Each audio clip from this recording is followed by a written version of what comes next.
Welcome to Sweet Life Beat Life. We hope this video helps.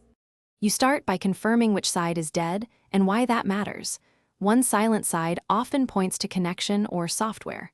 Once you know the side, fully charge the Solo 3 and try a wired audio test to separate Bluetooth from hardware failure.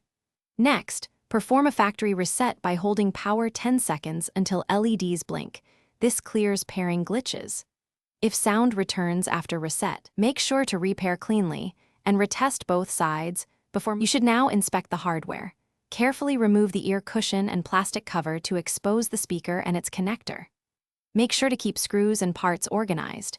You are looking for a disconnected ribbon, frayed wires, or corrosion that blocks contact. Once exposed, gently reseat the speaker connector and, if comfortable, swap the left and right drivers to see if the problem moves sides. This confirms whether the speaker or the electronics module is at fault. You finish by addressing the specific fault. If the connector was loose, reseat it. If a tiny wire is broken, solder it with a fine tip and flux, using low heat to avoid damage.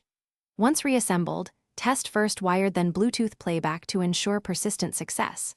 If swapping drivers earlier showed the fault moved, order a replacement driver. If it stayed, the amp/module is likely bad.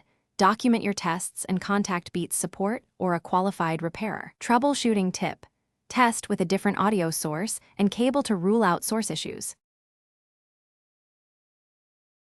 Thanks for watching.